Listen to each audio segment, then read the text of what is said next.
જય સ્વામિનારાયણ. વાલા તારી ભ્રકુટીને બાણે શ્યામ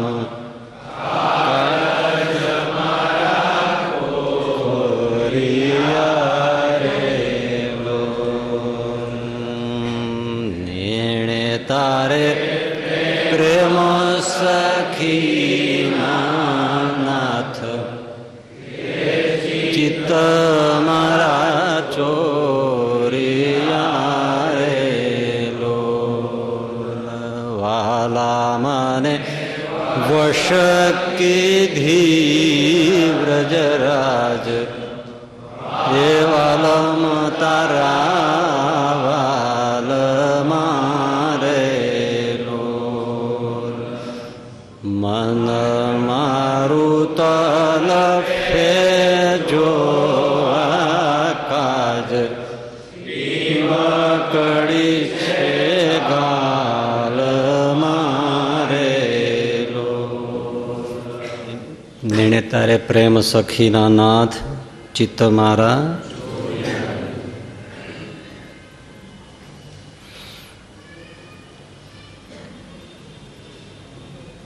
નીણે તારે પ્રેમ સખીના નાથ ચિત્ત મારા ચોરિયા રે લોલ. ગત પ્રવચનમાં આપણે સાંભળ્યું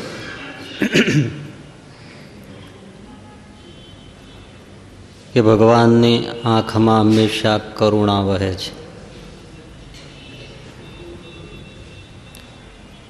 પળ પળ આપણને જે જીવાડે છે એ ભગવાનની કૃપા જ છે, કરુણા છે. વાયજીદના દ્રષ્ટાંતથી આપણે જોયું કે હર વાતમાં જો આપણે આભાર માનીએ તો ભગવાનમાં સહેજે જ ચિત્ત લાગે.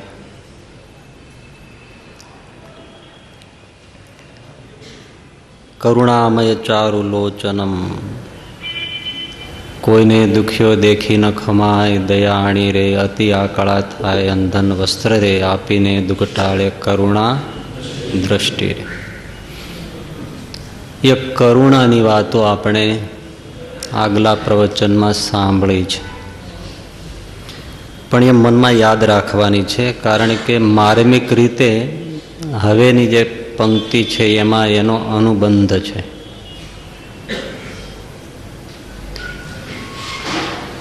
પછીની પંક્તિ છે વાલા મને વશ કીધી વ્રજરાજ વાલમ તારા વાલ મારે.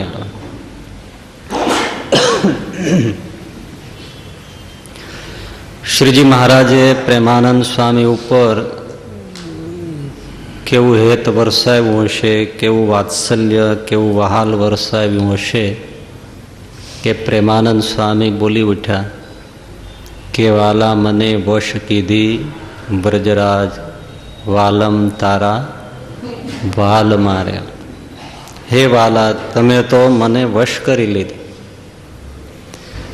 તોય ના રહેવાનું એટલે શું કહ્યું? હે વાલમ, ગુડ, બેટર ને બેસ્ટ એના જેવું છે. વાલા અને કહ્યું વાલમ. વાલમ એટલે અત્યંત પ્રિય વ્યક્તિ. હે વાલમ, તમે તો મને વશ કરી લીધી છે. પછી એક શબ્દ વાપર્યો છે, નામ વાપર્યું છે. વાલા મને વશ કીધી વ્રજરાજ. હે વ્રજરાજ, તમે અમને વશ કરી લીધા છે.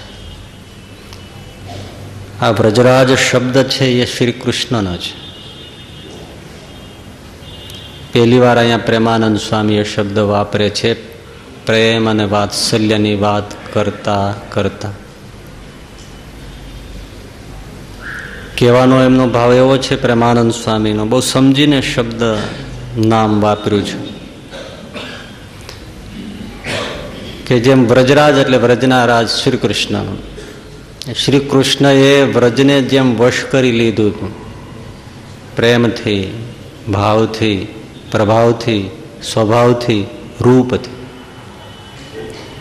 રૂપથી, ભાવથી, સ્વભાવથી અને પ્રભાવથી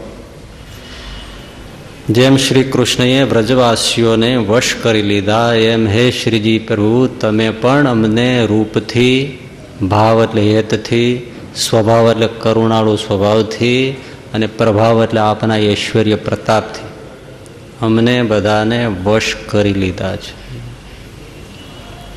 થોડા બધામાં કેટલું બધું કહી દે છે. વાલા મને વશ કીધી વ્રજરાજ.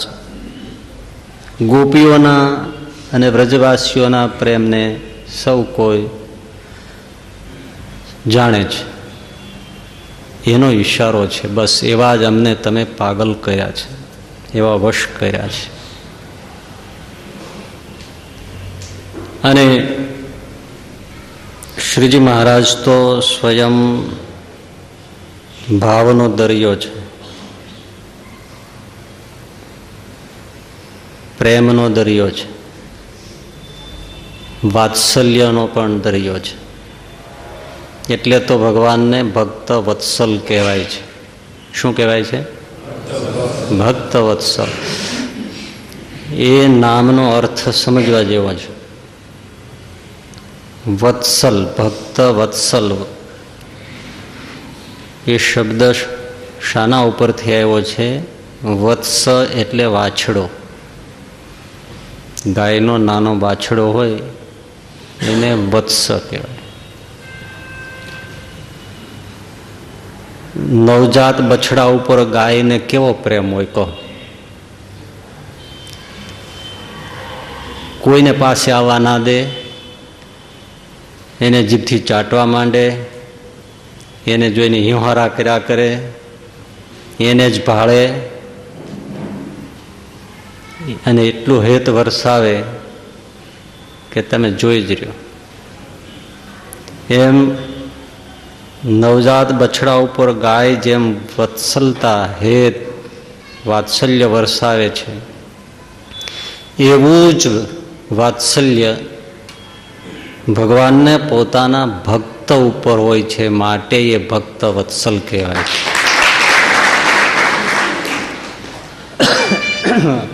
આનાથી બીજી મોટી ઉપમા ભગવાન પોતાના ભક્તને ચાહે છે એના માટે કઈ હોઈ શકે? કારણ કે ગાયને નવજાત બછડા ઉપર જેવું વાત્સલ્ય હોય એ આપણે બધાએ કદાચ જોયું જ હશે.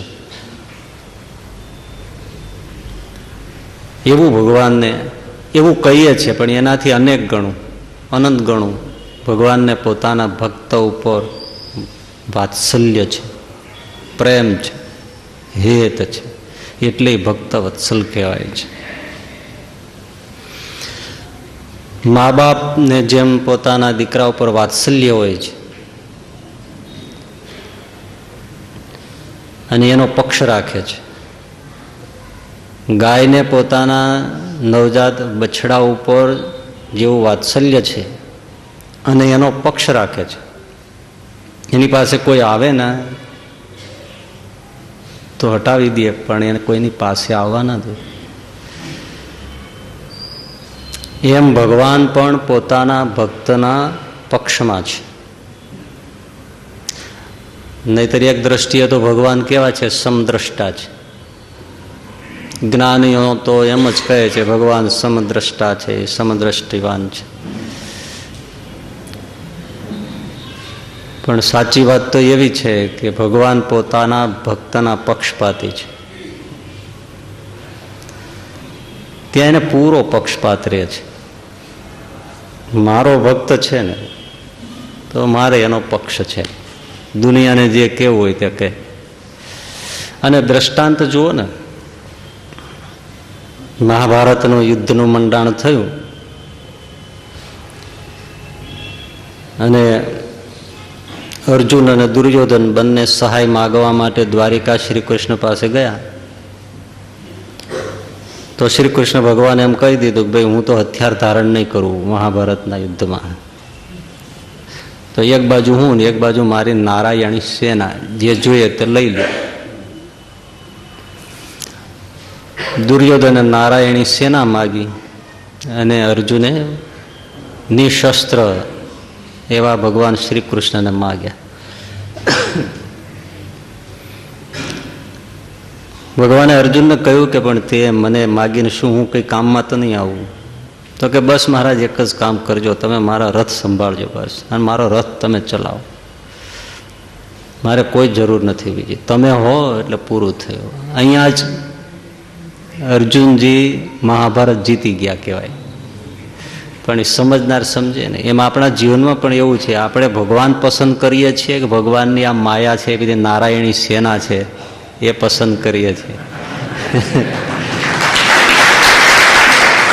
આ નારાયણી સેના છે ને, સ્ત્રી ને ધન ને દીકરા ને પરિવાર ને કુટુંબ ને રાજ ને સત્તા ને વૈભવ ને ભોગ ને વિલાસ ને ગાડી ને બંગલા ને, બસ એ બધું એ નારાયણી સેના છે. તો નારાયણી સેના જોઈએ છીએ કે નારાયણ જોઈએ છે?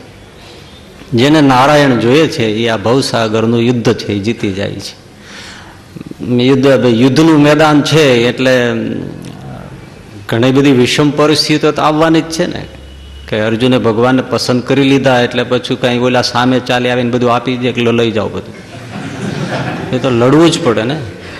અને ભયંકર પરિસ્થિતિઓ, વિકટ પરિસ્થિતિઓ કે જેમાં રસ્તો ના સૂજે એવી પરિસ્થિતિઓ આવે, પણ આખરે ભગવાન એને જીતાડે છે. એ આ સાર છે, એસેન્સ છે.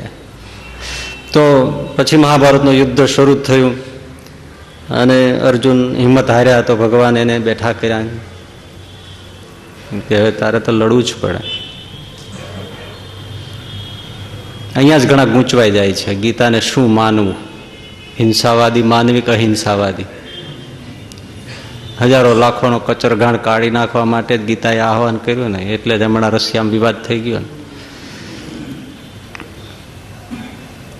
પણ એ તત્વજ્ઞાન સમજાવવું કઠણ છે.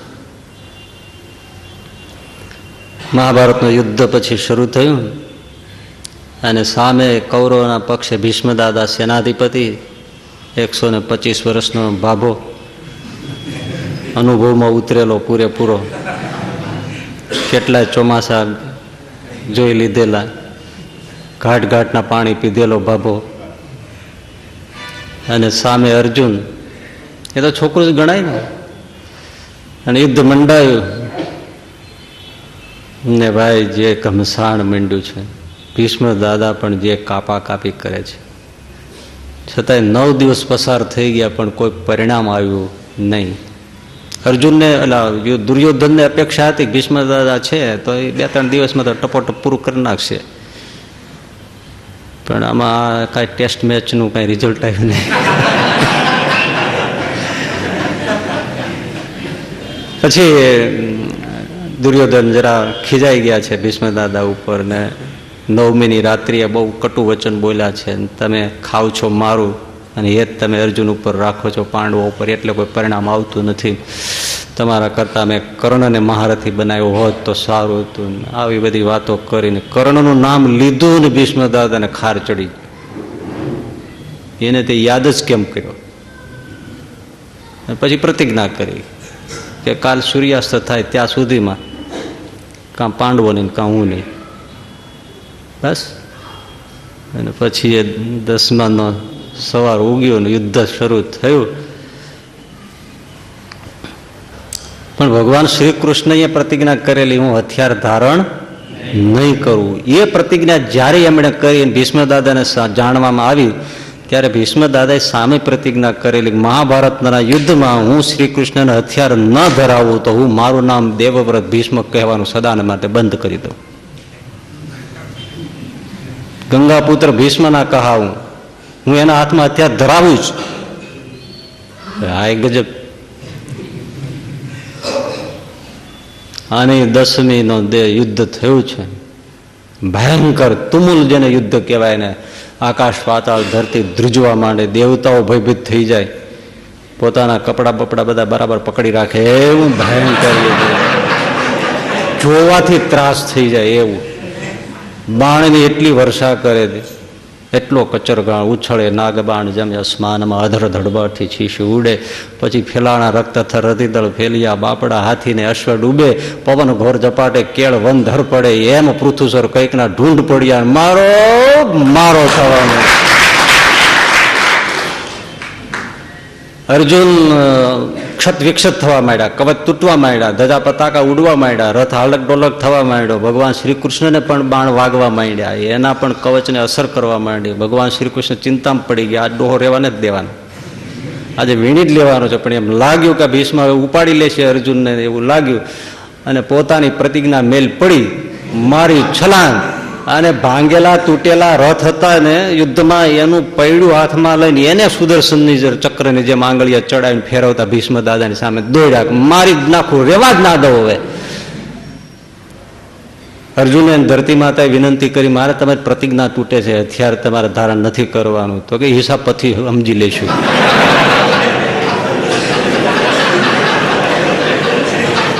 પણ જેવા એ રથ લઈ અને પૈડું લઈને સામે દોડ્યા ને, અને ભીષ્મ દાદાએ હથિયાર નીચે મૂકી દીધા. બસ કે મારે આટલું જ કરાવવું હતું, દેવકી નંદનના હાથમાં મારે હથિયાર ધારણ કરાવવું હતું, એને હથિયાર ધારણ કરી લીધા, મારી પ્રતિજ્ઞા પૂરી થઈ, હથિયાર મૂકી દીધા. એટલે ભગવાન હથિયાર ફેંકી દીધું.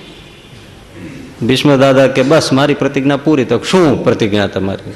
હથિયાર ધારણ કરાવવા. મેં ક્યાં હથિયાર ધારણ કર્યું છે? મેં તો ગાર્ડન પૈડું લીધું છે. ભીષ્મ દાદા કે યશોદાનંદન તમે હવે બહુ ફિલોસોફી વાપરોમાં, આ મારી નાખે કે નહીં? તો કે નહીં, તો ભૂકો કાઢી નાખે. તો જે મારી નાખે ને હથિયાર જ કહેવાય. અને કહેવાનો સાર એ છે કે જો એ વખતે ભીષ્મ દાદાએ હથિયાર હેઠા ન મૂક્યા હોત તો ભીષ્મ દાદાને પણ ઉડાડીને પણ અર્જુનની રક્ષા કરત. આ ભગવાનનું ભક્ત વત્સલ છે. એને સમજીને મૂકી દીધા, હથિયાર નીચે મૂકી દીધા, એટલે ભીષ્મ દાદા તેથી બચી ગયા. નહીતર કશું જ ગણે નહીં. એનું નામ ભક્ત વત્સલપણું છે. ભીષ્મને પણ ઉડાડી નાખે પણ અર્જુનને બચાવી લે, એ એનું ભક્ત વત્સલપણું છે. અર્જુન અને સુધન્વા સામે આવ્યા ત્યારે જોવો ને, સુધન્વા પણ ભક્ત હતો, પણ આ સુધન્વાને ઉડાડી નાખ્યો, અર્જુનને બચાવી લીધા. બ્રહ્મા વિષ્ણુ મહેશના આહવાન કર્યા છતાંય ઓલો સુધન્વા તોડી નાખતો હતો. એવો ભયંકર યોદ્ધો હતો સુધન્વા. અશ્વમેધ યજ્ઞ વખતની આ વાત છે. પણ છેવટે સુધન્વાનું મસ્તક કાપી નાખ્યું અને અર્જુનની રક્ષા કરી. એમ અહીંયા ભીષ્મને ઉડાડી નાખત અને અર્જુનની રક્ષા કરત. પ્રશ્ન એ થાય છે કે ભક્તવત્સલ ભગવાન છે જરૂર, તો ભક્ત તો બેય છે. ભક્ત તો અર્જુન પણ છે અને ભક્ત ભીષ્મ દાદા પણ કૃષ્ણના ભક્ત જ છે. અંત સમયે એને જે નામ છેલ્લું વિષ્ણુ સહસ્ત્રમાં યાદ કર્યું પ્રાણ છોડતા પહેલા, ભગવાન સામે ઉભા છે ત્યારે એ રથાંગ પાણીએ નમઃ, હાથમાં રથનું ચક્ર લઈને તમે જે સામે દોડ્યા, એ વખતે આપના જે ચહેરા ઉપરના ભાવ હતા, મુદ્રા હતી, વાળના લટુરિયા જે ફરફર થતા હતા, પિતાંબર ખેસ જે વગેરે ધરતી ઉપર પડતા જતા હતા, અને આપના લાલચોળ નેત્રને મારી સામે જે દ્રષ્ટિથી જોતા હતા, એ રૂપ મારા હૃદયમાં હંમેશા માટે સ્થિર થઈ જાઓ, એમ કહીને ભીષ્મ દાદાએ પ્રાણ છોડ્યા. તો સામે ભીષ્મ દાદા એ ભક્ત છે અને અર્જુન પણ. તો અર્જુન ઉપર ભક્ત વત્સલપણું અને ભીષ્મ ઉપર કેમ નહીં? આ અનુબંધ બહુ જ માર્મિક રીતે આ પંક્તિઓમાં પ્રેમાનંદ સામે છુપાયો છે. સમજવાનો એ જ છે. અર્જુન ઉપર વાત્સલ્ય છે, પ્રેમ માતાના દીકરા ઉપર હોય, ગાયને વાછડા ઉપર હોય, એવું અર્જુન ઉપર વાત્સલ્ય છે. ભીષ્મ દાદા ઉપર કરુણા છે, જે આગલી પંક્તિમાં છે. તો એ ભીષ્મ દાદા ઉપર કરુણા અને અર્જુન ઉપર વાત્સલ્ય એમ કેમ? એટલા માટે કે બંને ભક્તોમાં ભેદ છે. તો બંને ભક્તોમાં ભેદ શું છે એ સમજવું હોય તો વાત્સલ્ય અને કરુણાનો ભેદ સમજાઈ જાય એટલે તમને ભીષ્મ અને અર્જુનનો ભેદ સમજાઈ જાય.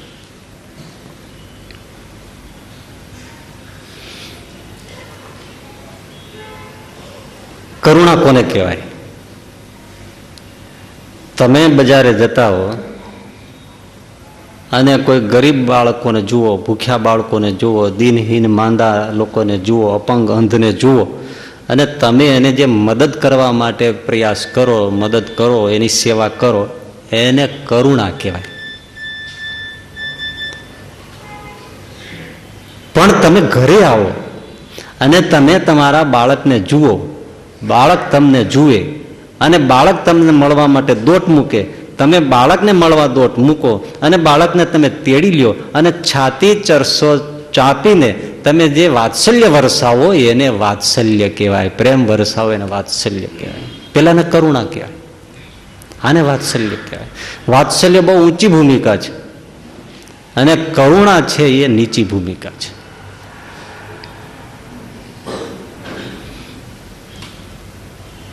કરુણા ગમે તેની ઉપર થઈ શકે, ગમે તે, એટલે પશુ પક્ષી, જાણીતો અજાણીતો, સુખી દુઃખી કોઈ પણ એના ઉપર કરુણા થઈ શકે. સાવ અજાણ્યો અપરિચિત વ્યક્તિ હોય તો કરુણા થઈ શકે. પણ વાત્સલ્ય તો ખાસ ઉપર જ થાય. જ્યાં ત્યાં વાત્સલ્ય ન થાય, ક્યારેય ન થાય, કરુણા થાય. આ પહેલો ભેદ મગજમાં આવે છે ને. કરુણા ગમે તેની ઉપર થાય, કોઈ પણ દુઃખી દેખાય, પશુ પક્ષી, અજાણ્યો જાણીતો કોઈ પણ વાત્સલ્ય એમ ના થાય. વાત્સલ્ય તો ખાસ ખાસ વ્યક્તિ એની સાથે જ વાત્સલ્ય થાય. વાત્સલ્ય સમજાઈ ગયું છે ને કે અત્યંત પ્રેમ. આમ તમે તમારા બાળકને જે રીતે વહાલ કરો, ગાય જેમ બછડાને વહાલ કરે, હા, એ વાત્સલ્ય જ્યાં ત્યાં ન થાય, ખાસ ખાસ ઉપર જ થાય. એક. બીજું, કરુણા તમે કોઈના ઉપર કરો તો એ તમારે અને કરુણા જેના ઉપર કરો એના વચ્ચે બેયમાં દિલનું અંતર હોય ને હોય જ. જુદાપણું, છેટાપણું હોય જ. તમે કોઈ પણ ઉપર કરુણા કરો તો આમ ભેદ તો છે જ ને, દિલથી અંતર રહેવાનું છે, દૂરી રહેવાની છે. વાત્સલ્યમાં જરાય દૂરી ન હોય. તમે તમારા દીકરાને વાત્સલ્ય આપો, પ્રેમ આપો, એમાં દૂરી હોય? અત્યંત દિલનો કાળજાનો કટકો કહેવાય. એમાં અત્યંત નિકટતાની એકતા જ હોય. જ્યાં એકતા હોય ત્યાં વાત્સલ્ય વરસે. અને જ્યાં કરુણા થતી હોય ત્યાં જુદાઈ, થોડી દૂરી હોય. આ બીજો ભેદ. ત્રીજું, તમે કોઈને કરુણા કરો કોઈના ઉપર તો સામાન્ય તમારા ઉપર પ્રેમ હોય જ એવું ન કહી શકાય. હોય અને ન પણ હોય. નજીકનો હોય, કદાચ થોડોક ઓળખીતો હોય, પરિવારનો હોય, જ્ઞાતિનો કોઈ હોય, અને તમે કરુણા કરીને એને મદદ કરો તો તમારા પ્રત્યે કદાચ પ્રેમ હોય, પણ ન પણ હોય એવું પણ બને. અજાણ્યા ગરીબ બાળકોને તમે મદદ કરો તો એને કંઈ પ્રેમ ન હોય ને. તમે રાત્રે ધાબળા ઓઢબડા જાઓ છો તો એને કંઈ પ્રેમ નથી હોતો તમારા ઉપર. તમારને એના ઉપર કરુણા હોય છે. એટલે અરસપરસ પ્રેમ કરુણામાં ન હોય. ન જ હોય એવું નહીં, પણ મોટે ભાગે ન હોય. પણ વાત્સલ્યમાં તો અરસપરસ પ્રેમ હોય ને તો જ વાત્સલ્ય વરસે. એક જો એમાં ધીમો પડે તો વાત્સલ્ય ઘટી જાય, ઉડી જાય. ત્રીજું, વાત્સલ્યમાં સંપૂર્ણ સામેનું પાત્ર સમર્પિત હોય, સર્વસ્વ ભાવે સમર્પિત હોય. કરુણામાં સામેનું પાત્ર સમર્પિત હોય જ નહીં. એને સમર્પણમાં તકલીફ હોય ને હોય જ, કચાશ હોય ને હોય જ. જ્યાં કરુણા થાય ત્યાં જો એ સમર્પિત થઈ જાય સંપૂર્ણ, તો કરુણા ન રહે, વાત્સલ્ય પ્રગટી જાય. આ ભેદ છે. હવે આ વસ્તુ તમે દાદા ભીષ્મ અને અર્જુનમાં તપાસો તો અર્જુનને શ્રી કૃષ્ણ ભગવાનને કોઈ અંતર નથી દિલનું.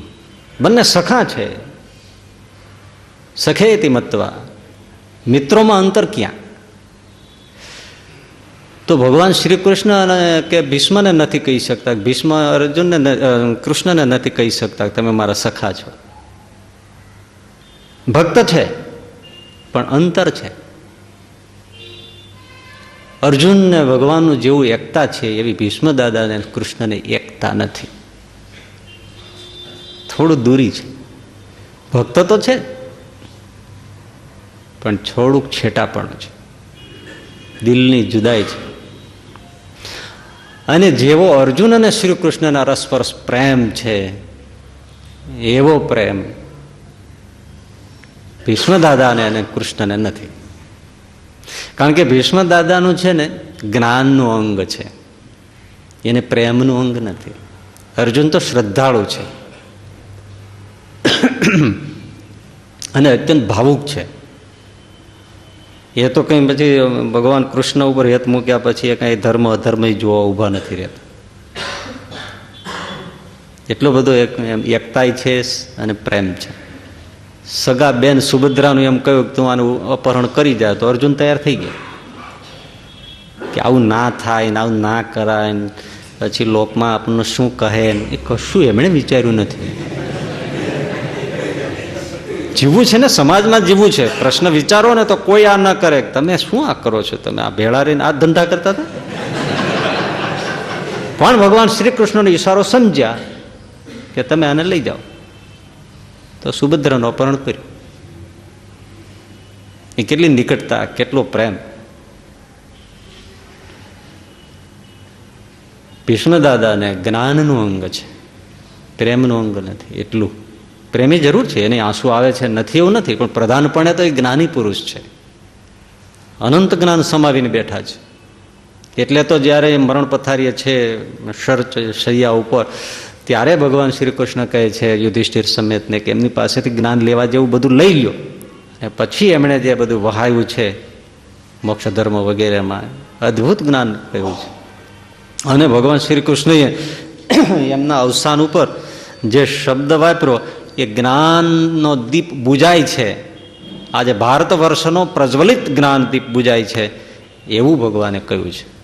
જ્ઞાનનું અંગ છે. જ્યારે વાત્સલ્યમાં તો પ્રેમ જોઈએ, ત્યાં જ્ઞાન ન ચાલે. હોય તો ભૂલવું પડે. ગમે તેવો સાયન્ટિસ્ટ હોય કે ફિલોસોફર હોય, પણ ઘરે બાળકની પાસે ફિલોસોફી હકે? એ તો એને ભૂલી જ જવું પડે ને. ત્યાં લશ્કરનો મેજર હોય, સર સેનાધિપતિ હોય, તો એનો છોકરો 2 વર્ષ 3 વર્ષ 5 વર્ષનો હોય, એને કે ઘરે એને કે પપ્પા તમે ઘોડો થાવ, તો લશ્કરનો સેનાધિપતિ હોય તો એ ઘોડો થાય ને છોકરાને ઘરમાં ફેરવે. ત્યાં એનું જ્ઞાન કે પદ કશું કામ આવે નહીં, મૂકી જ દેવું પડે. અને મુકાઈ જાય એને જ પ્રેમ કહેવાય. અને જો એ બધી પદવી ને માન ને એ બધું જો આડું જ આવ્યા કરતું હોય, આપણને પણ સત્સંગમાં જો બધું આડું આવ્યા કરતું હોય, તો હજી પ્રેમનું અંગ નથી. જોકે આપણે તો જ્ઞાનનું નહીં, પ્રેમનું નહીં, આપણે તો અહમનું અંગ છે. અહમનું અંગ છે કે આપણે સાંભળીએ તો પણ આપણું માન જાળવીને પદ જાળવીને. ઘણા લોકો, આપણે તો એવું કંઈ છે નહીં, પણ જ્યાં બહુ જ લોકો બહુ મોટી પ્રસંગોમાં આવતા હોય તો એ લોકો તો પોતાની પદવી જ્ઞાન ડિગ્રીઓ એને અનુસંધાનમાં જ હશે. હસવામાં પણ એ ડિગ્રી પ્રમાણે જ હશે. એમ જેને બહુ ડિગ્રીઓ લીધી હોય, બહુ એવોર્ડ મળ્યા હોય, એ બધા પદ્મ વિભૂષણના ભારત રત્ન થઈ ગયા, એ આટલું જ હશે. બહુ જરાક જ હશે. એમ એ કઈ ખિલખિલાટ હસી ન શકે. પ્રજ્ઞાચક્ષુ શરણાનંદજીને રાજસ્થાનના મુખ્યમંત્રી એ વખતે સુખરામ કે કોણ હતા, એ કોઈ હતા, સુખલાલજીમાં કોઈ હતા, એ વખતે ઘણા વર્ષો થઈ ગયા. પ્રજ્ઞાચક્ષુ શરણાનંદજી તો ખડખડાટ હસતા. એટલે એમણે એક જ પ્રશ્ન પૂછ્યો કે તમારા જેવું હાસ્ય મારી પાસે કેમ નથી? ત્યારે પ્રજ્ઞાચક્ષુ એટલે અંધ શરણાનંદજી એટલો બે શક ધડાક દઈને જવાબ આપ્યો કે ગુલામો કે નસીબ में ये हास्य नहीं होता.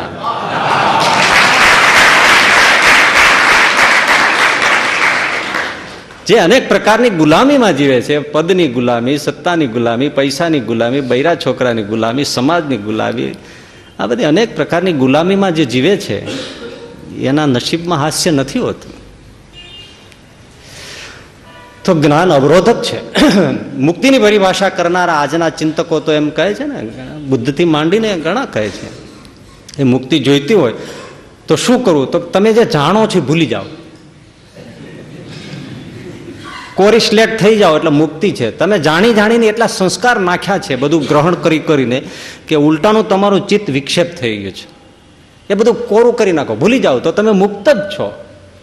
અને વાતે એક દ્રષ્ટિએ સાચી છે ને, આપણે આ બધું દુનિયામાંથી ભેળું કરીને જ આપણા ચિત્તને સંસ્કારી કરી નાખ્યું છે. એ બધા સંસ્કારો ખરી જાય તો આત્મા તો વિશુદ્ધ સ્વરૂપ જ છે. એ ભૂલવાની પ્રક્રિયા છે. જ્ઞાન માર્ગ ભૂલવાની પ્રક્રિયા શીખવે છે.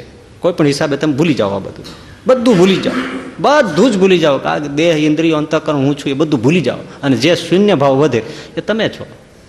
ત્યાં ભક્તિ માર્ગ એમ કહે છે કે તમે ભૂલો નહીં, પણ ભગવાનને એટલા યાદ રાખો, એટલા યાદ કરો, એટલા યાદ કરો, એટલા સ્મરણમાં ડૂબી જાઓ કે એની મેળે બીજા સંસ્કારો નીકળી જાય. તમે એ સ્મરણની વાત કરે છે અને જ્ઞાન છે વિસ્મરણની વાત કરે છે. તો ભીષ્મ દાદાનું અંગ જ્ઞાનનું છે, પ્રેમનું નથી. એટલે જેવો અર્જુનને ભગવાન ઉપર પ્રેમ છે એવો ભીષ્મ દાદાને પ્રેમ નથી. અને મોટી વાત એ છે કે અર્જુનને જેવું સમર્પણ છે એવું સમર્પણ ભીષ્મ દાદાને નથી. ભીષ્મ દાદા પોતાની રીતે નિર્ણય લે છે, પોતાની રીતે જ સત્તાનું રક્ષણ કરવું, પોતે લીધેલા વ્રત એ બધાનું અર્થઘટન પોતાની રીતે કરે છે. પોતાની રીતે નિર્ણય કરીને કૌરવના પક્ષેથી યુદ્ધ લડે છે. પોતાના નિર્ણય ઉપર જ એ દેહ ત્યાગ કરે છે. ઉત્તરાયણના સૂર્ય થાય ત્યારે જ હું મરીશ. બધા નિર્ણયો પોતાની રીતે જ કરે છે. ત્યારે અર્જુનનું સમર્પણ તમે જુઓ કે હર વાતમાં શ્રી કૃષ્ણજીને પૂછે છે, પૂછીને જ પાણી પીએ છે, પૂછીને જ શ્વાસ લે છે. હર ક્રિયા કૃષ્ણ ભગવાનને પૂછે છે. એટલો સમર્પણ છે એનો ભાવ. આખું જીવન એમ જ જીવ્યા. અને અંતે જુઓ, જ્યારે દેહ મૂકવાનો થયો તો ભીષ્મ દાદાએ એવું નક્કી કર્યું હતું ને મારે ઉત્તરાયણના સૂર્ય થાય ત્યારે દેહ છોડવો છે. અને અહીંયા શું થયું, અર્જુનને બધાને ભગવાન શ્રી કૃષ્ણે કહ્યું કે હું હવે જઉં છું, અને હવે તમે પાંચેય પાંડવો અને દ્રૌપદી હિમાલયમાં હાડ ગાળવા ચાલ્યા જજો, રાજ્ય તમે પરીક્ષિતને સોંપી દેજો. બસ, કોઈ નિર્ણય પોતાનો છે જ નહીં. આને સમર્પણ કહેવાય. અને તુરંત જ એમણે હસ્તિનાપુર પાછા ફરી અને ભાઈને જણાવ્યું અને તુરંત જ નાના એવા પરીક્ષિતને રાજ્ય સોંપ્યું અને હિમાલય ગાળવા માટે 5 પાંડવો અને 6 દ્રૌપદી નીકળી ગયા. એ સમર્પણ છે. બસ આ જાવું અનન્ય સમર્પણ હોય છે, ત્યાં જ વાત્સલ્ય વરસે છે. અને ભીષ્મ દાદા ઉપર કરુણા છે. કરુણા છે એટલે એની ઇજ્જત ન જાય માટે પોતાની પ્રતિજ્ઞા તોડીને ભીષ્મ દાદાની પ્રતિજ્ઞા રાખી કે તમને કોઈ કાલ ઉઠીને ગાળ ન દઈ જવો જોઈએ કે તમે શું વિચારી પ્રતિજ્ઞા કરતા હતા. ભલે મને ગાળો દે, મને તો બચપણથી ગાળો ખાવાની ટેવ છે. કૃષ્ણ કે મને એવું ક્યાં કોઈ સારા કહે છે. મને એ આદત તો શિશુપાલે જ શીખવાડી દીધી છે. એટલે ગાળો ખાવાની તો મને ટેવ છે, પણ તમને નથી. અને કોઈ દિવસ ભગવાન ઈચ્છતા નથી કે એના ભક્તને કોઈ ગાળ દે. યાદ રાખજો, ભગવાન કે હું ગાળ ખાવા માટે ટેવાયેલો છું, પણ મારા ભક્તને કોઈ ગાળ આપે છે, એનું કોઈ અપમાન કરે છે, એ સાંભળવા માટે મારા કાન ક્યારેય ટેવાયેલા નથી. એટલું યાદ રાખજો. ભગવાન બે તમે ગાળ દો ને તો એ પણ ભક્તિ થઈ જાય. નરસિંહ મહેતા ખીજાતો ત્યારે શું દેતો? ગાળો જ દેતો.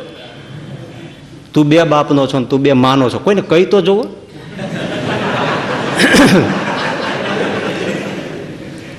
બે માનો તમે કહો તો જે ચાલે, કારણ કે બરાબર છે, પણ તું બે બાપનો છો તોય ભગવાન હશે અને એની મદદ કરે.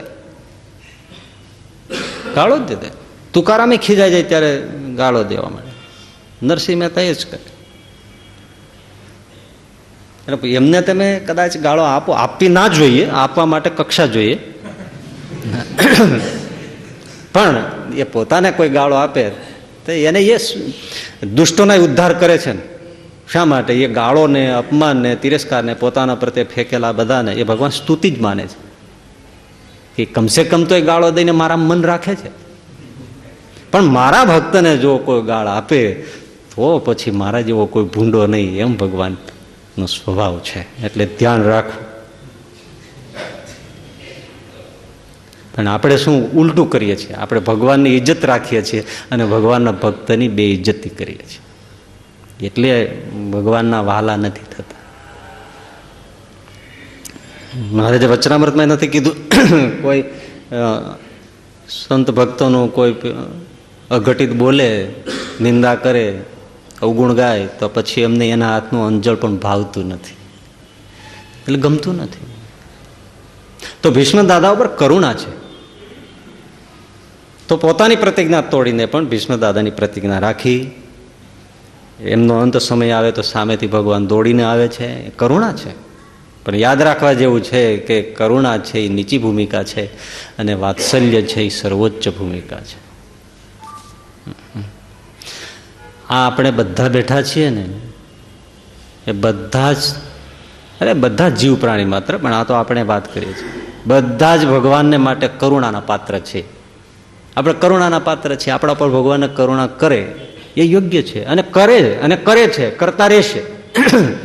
પણ આમાંથી ભગવાનનું વાત્સલ્યનું પાત્ર કેટલા, એ દુર્લભ છે કે ભગવાનને વાત્સલ્ય વરસે. કરુણા તો છે, પાપી ઉપર એ કરુણા છે, તો આપણા ઉપર કરુણા ન હોય તો કેમ ના પડાય?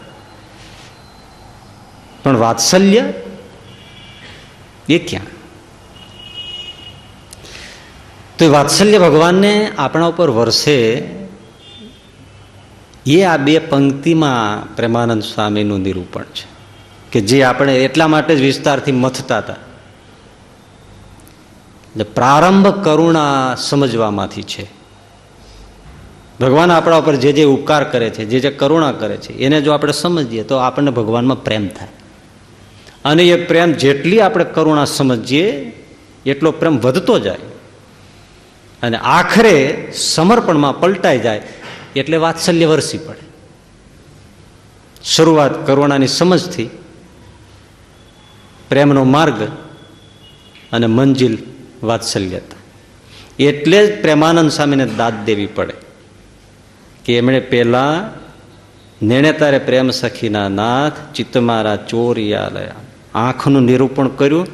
એ કરુણાનું નિરૂપણ છે. અને એટલે જ આપણે વિસ્તારથી એનો વિસ્તાર લીધો કે આપણે કરુણા કોઈ પણ હિસાબે સમજીએ તો ધીમે ધીમે પ્રેમને માર્ગે ભગવાનની આગળ વધીએ. અને પછી પ્રેમાનંદ સ્વામી અનુબંધ વાંધ્યો કે વાલા મને વશ કીધી વ્રજરાજ વાલમ તારા વાલ મારે, ત્યારે જ વાત્સલ્ય સુધી પહોંચી શકાશે. આ માર્મિકતા જે છે ને એ ગજબની છે. ક્રમ જે જાળ્યો છે પ્રેમાનંદ સ્વામી, આ રસ્તો છે. પેલા કરુણાનો વિચાર કરો અને પછી વાત્સલ્યનો મંજિલ આવશે. એટલે તમે જુઓ, ભગવાનને પતિત પાવન કહેવાય છે, પણ પતિત વત્સલ નથી કહેવાતા. પતિત પાવન જરૂર છે, પણ ક્યાંય તમે એવું સાંભળ્યું કોઈ નામ, કોઈ જગ્યાએ કોઈ લખ્યું ભગવાન પતિત વત્સલ છે? પતિત પાવન ભગવાન અને પતિતોને પણ પાવન કરનાર છે. પાવન જરૂર કરે, પણ વાત્સલ્ય તો છેટું જ રહી જાય છે ને. એક એક બધા નામ સમજવા જાય. ભગવાન અધમ ઉદાહરણ જરૂર છે, પણ અધમ વત્સલ નથી. ક્યાંય વાંચ્યું છે? ક્યાંય તમે સાંભળ્યું છે? ભાઈ તમે બધા વિદ્વાનો, મહાવિદ્વાનો બેઠા છો, ક્યાંય એવું છે કે ભગવાન અધમ વત્સલ છે? અધમ ઉદાહરણ છે.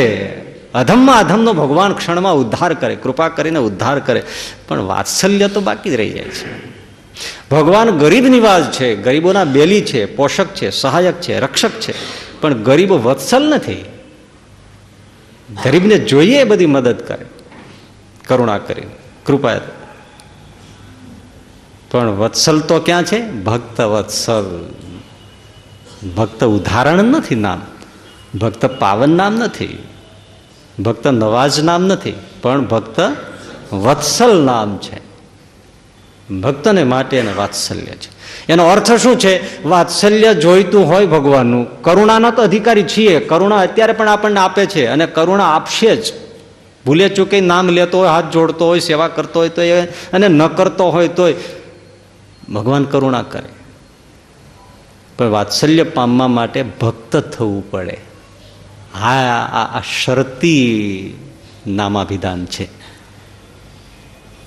એટલે આમાંથી એક વસ્તુ છે, ઘણા એટલે શું પહેલેથી હથિયાર મૂકી દે છે પહેલેથી. જો એની ભાવદશાની પણ વાત સારી છે. ભગવાનને સ્તુતિ પહેલેથી જ કરી દે, એ ભગવાન હું ભક્ત નથી, હું થઈ શકું એવું પણ નથી. હું પતિત છું, અધમ છું, ગરીબ છું. એટલે આપ પતિત પાવન છો, અધમ ઉદાહરણ છો, ગરીબ નિવાજ છો, મને સંભાળી લેજો. એ ખોટું નથી, સમજાય પોતાને. અને એ કહેનારા પાછા આપણે હકીકતમાં ભક્ત હોય પણ એમ સ્વીકારે છે કે હું એવો હજી ભક્ત ક્યાં છું એમ.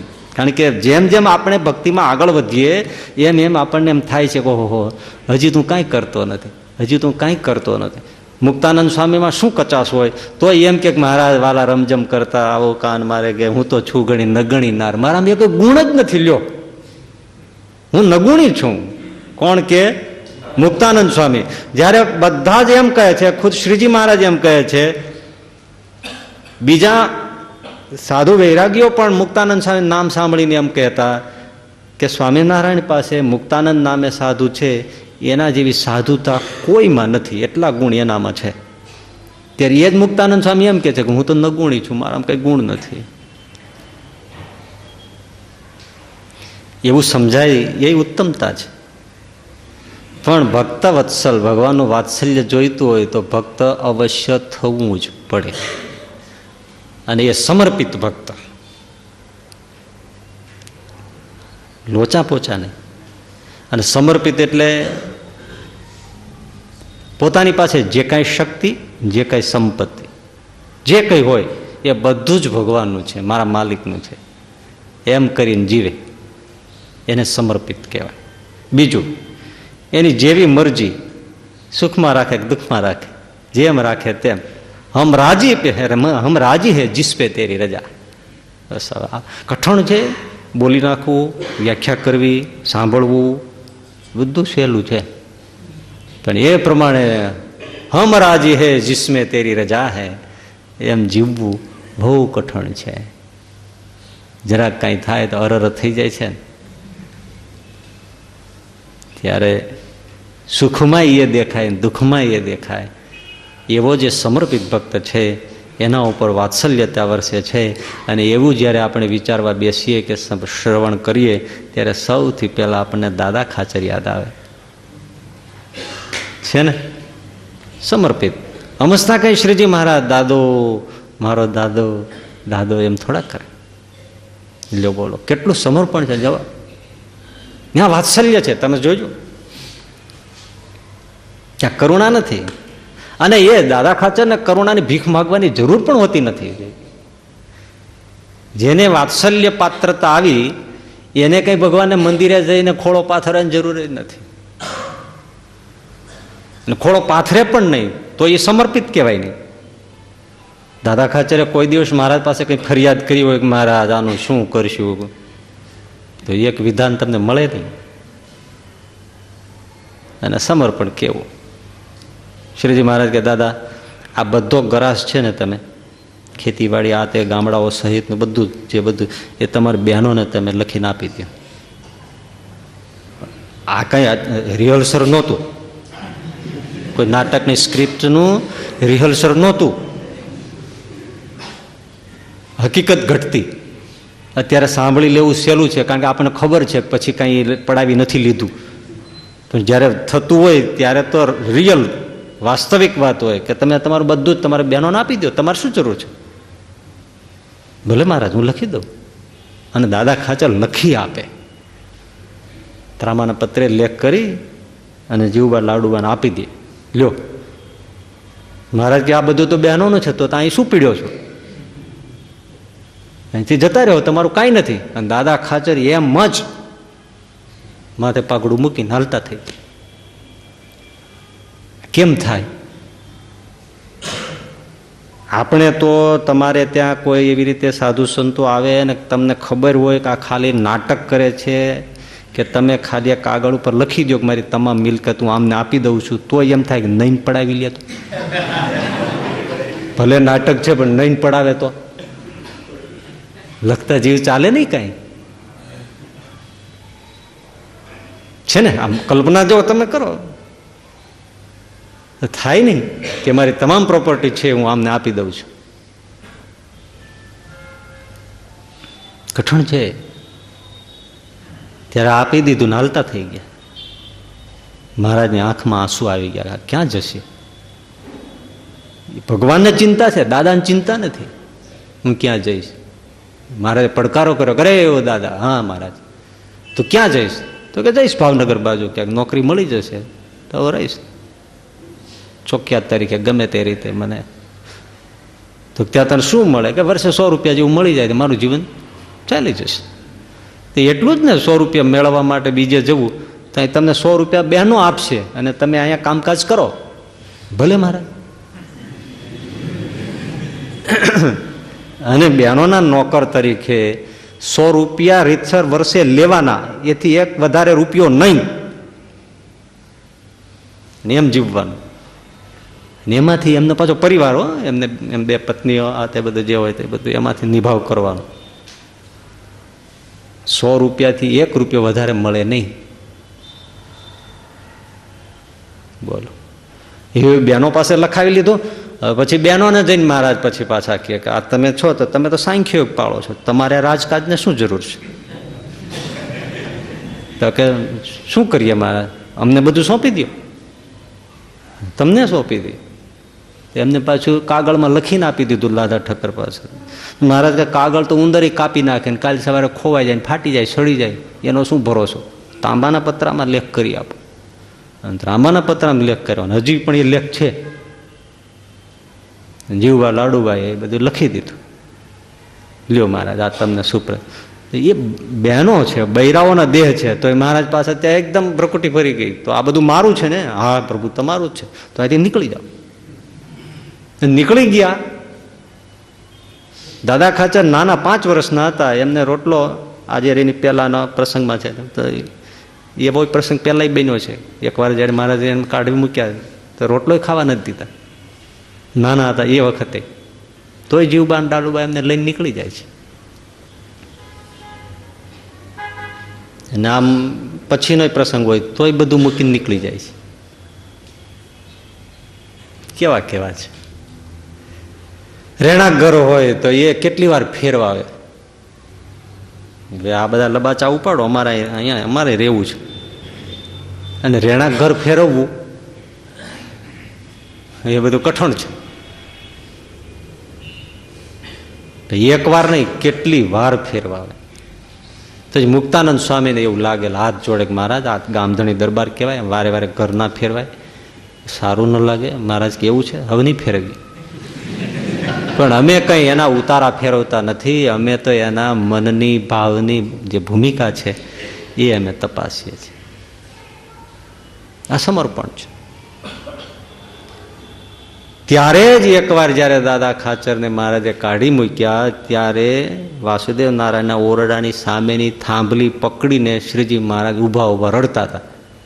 અને દાદા ખાચર પીઠ દેખાતી હતી, નીકળતા હતા બહાર. ત્યારે રડતા રડતા મહારાજ એમ બોલતા હતા, હો પાછા આ ભગવાનની લીલા તો જો. રડતા જાય, થાંભલી સાથે માથું ઉછળાવતા જાય, આંસુ લૂછતા જાય અને પાછા બોલતા જાય, એ કોઈક રોકો તો ખરા, અને રોકો તો ખરા.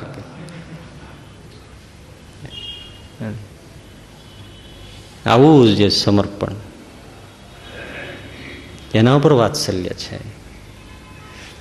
ત્યારે એ વાત્સલ્ય હોય ને પછી રાધાવાવે ગયા હોય, લક્ષ્મીવાડીએ ગયા હોય અને મહારાજની પાસે સચ્ચિદાનંદ સ્વામી પાકી કેરીઓ મૂકે તો મહારાજ કહેતા દાદાને બોલાવો. અને એને જેમ માવતરને દીકરો યાદ આવે એમ મહારાજ પછી દાદા ખાચરને બોલાવે, આવે અને મહારાજ કેરી સુધારતા જાય અને 2 જણા જમતા જાય. અને આ બધા બેઠા હોય, બ્રહ્માનંદ સ્વામી બધા એમના. અને મહારાજ પાછા એની સામે કોઈની સામે ન જાય. દાદા ખાચરને કેરી આપતા જાય, પોતે જમતા જાય, એને જમાડતા જાય, પાછા બોલે કેરી બહુ મીઠી છે. બ્રહ્માનંદ સ્વામી શું કામ જીવ બાળો છો? ને શું ખબર હોય મીઠી છે? તો એ સાંભળે નહીં પાછા, એટલું પાછું આમ એને ઓમિટેડ કરી દે, બહુ મીઠી છે. એમને પૂરે 8 કેરી જમી ગયા 2 જણા. એટલે બ્રહ્માનંદ સ્વામી પછી ટોણો માર્યો, પંક્તિ ભેદ કરવો મહાપાપ છે. એટલે મહારાજ કે અમે કાંઈ પંક્તિ ભેદ નથી કર્યો, આ ગોઠલા પીડ્યા છે, લ્યો આ તમને દીધા. પણ લઈ લીધા બ્રહ્માનંદ સાહેબ, ગોઠલાઈ લઈ લીધા, ગોઠલાઈ લઈ લીધા. દીકરાને જમાડીને જમે, જે દેખાય છે ને વાત્સલ્ય છે.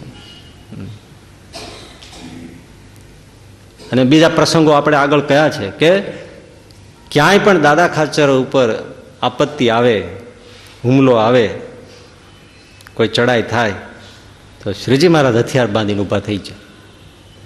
કૃષ્ણ ભીષ્મની સામે થાય એમ સામે થાય. ગાય જેમ પોતાના મછડાને બચાવવા તૈયાર થઈ જાય એમ તૈયાર થઈ જાય, પણ દાદાને વાળ વાંકો થાય નહીં.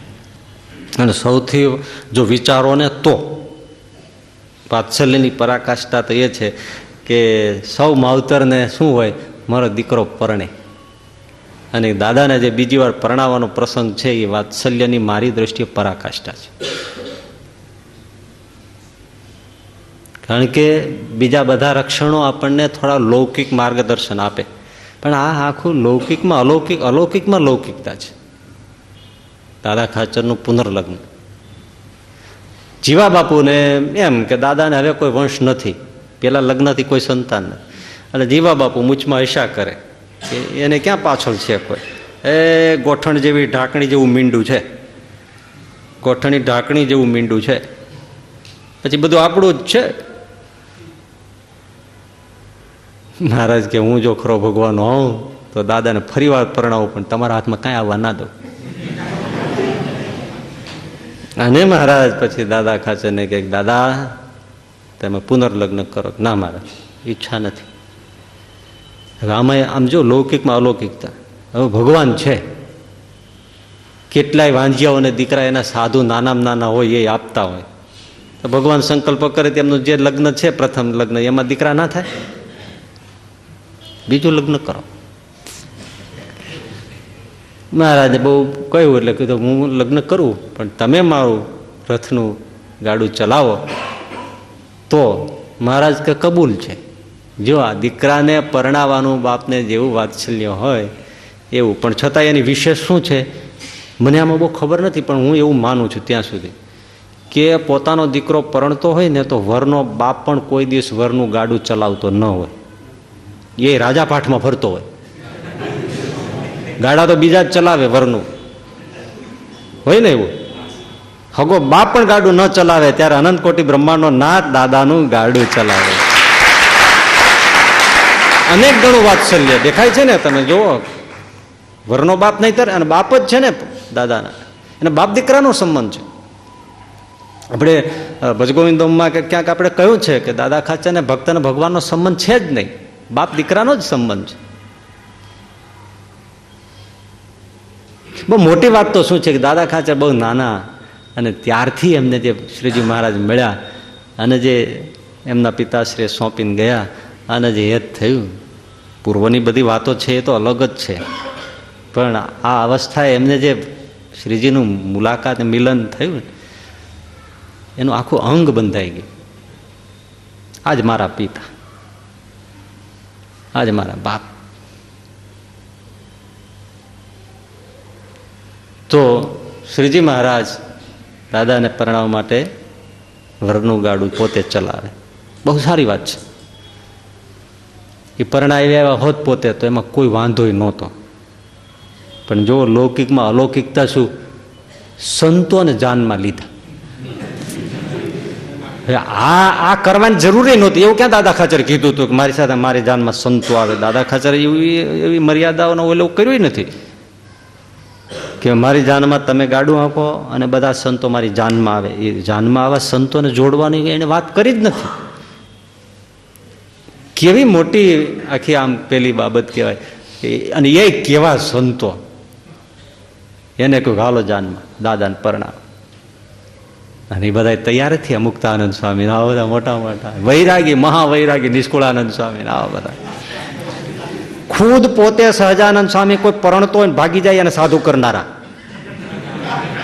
એના મીંઢળ પોતે હાથે છોડનારા અને અદભુતાનંદ નામ પાડનારા, પીપલગના પ્રભાશંકર જેવાને પરણવાના માંડવેથી બોલાવીને પોતાની પાસે તેડાવનારા, ગોવિંદરામ અને અમરબાઈ વૈદિક વિધિથી પરણેલા છે એને ભાઈ બહેન છો એમ કહીને આજીવન વ્રત આપનારા. વાઘા ખાચર અમરા ખાચરની પણ આપણે વાત કરશું ક્યારે. તો ત્યાં એવું જ છે કે એની ઈચ્છા જ છે કે આ સંસારોમાંથી માણસ નીકળી જાય. કહી દઉં હાલો, ના કહી દઉં પછી ફરી વાર શું મજા નહીં આવશે, નથી પછી જ કહેશું મજાનું છે. તો સંસારમાંથી નીકળી જાય એનો પૂરો રસ. પરણેલાઓને વ્રત આપી દે, પરણેલાઓને છોડાવીને સાધુ કરી નાખે. અને સ્ત્રીની ગંધ જેને ફાવે નહીં એ ભગવાન આજે લગ્નને માંડવે જાય. અને આવા સાધુઓ જે હવે મહાવૈરાગી હતા એ સાધુ થયેલા અને એને પાછા લગ્નના પ્રસંગમાં જોડવા. આજે થોડું જીવન સારું જીવતો હોય ને એને કોઈના લગ્ન પ્રસંગમાં જવું ને એ ગમે જ નહીં. કારણ કે એ વાતાવરણો ત્યાંના રજકણ હોય ને એ બધા લૌકિક જ હોય. ત્યારે આવા બધાને જાનમાં સોંડ્યા અને પાછા એની પાસે લગ્નના ગીત ગવડાવે.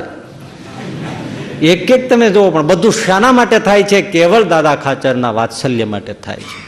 મારો દીકરો પરણે છે, મારો દાદો પરણે છે. ન ભૂતો ન ભવિષ્યથી બ્રહ્માંડમાં ક્યારેય આવી જાન નીકળી નહીં હોય. અને સાધુઓ પાછા કીર્તન બોલે. એમાં વળી નિષ્કુળાનંદ સ્વામી ઉપાડ્યું વૈરાગી જાનના કીર્તન. એ તો એમના અંગનું કાઢે, ફટાણા ગાવ ને ફટાણા જ ઉપાડ્યા. અવિદ્યા છે નગટી નાર, પ્રભુતિ પાછી ભાગે જો. મારે ગયેલા બંધ કરતું આ માંડ માંડ સમજાવીને દાદા ખાચરને ઉભો કર્યો છે અને હું પાછું હમણાં એને ગાડામાંથી ઠેકાડીશ. અવિદ્યા છે નગટી નાર, પ્રભુતિ પાછી ભાગે જો. ને શરૂ ક્યાં કર્યું? મત ક્યાં ગયો બ્રહ્માનંદ? આને બ્રહ્માનંદ સ્વામી નામ લીધું ને એમને ગઈતી ગઈતી ભરવાને નીર, ગઈતી ગઈતી ભરવાને નીર, કેસરીએ વાઘેરે નટવર દીઠલાજી મણરા. ઓહો,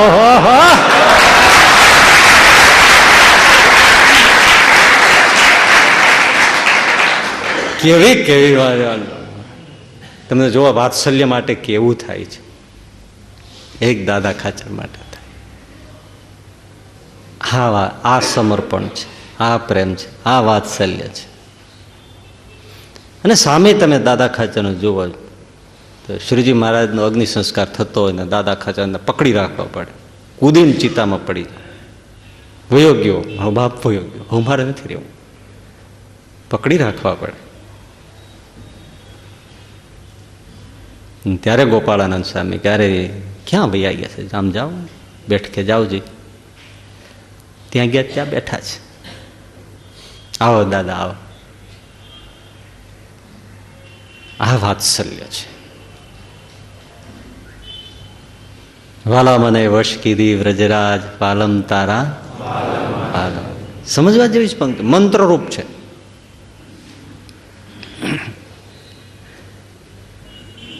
તો સામે તમે બ્રહ્માનંદ સ્વામી તમે એક એકનો વાત્સલ્યતા જુઓ તો મહારાજે જે આપી છે.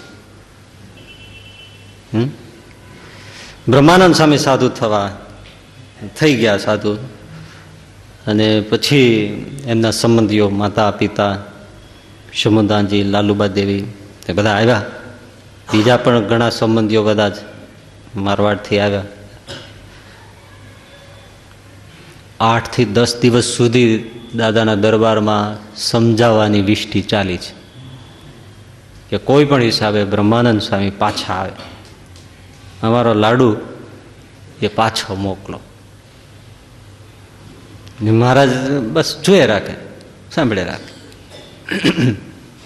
અને અહીંયા બધું ચાલે રાખે સમજાવવાનું.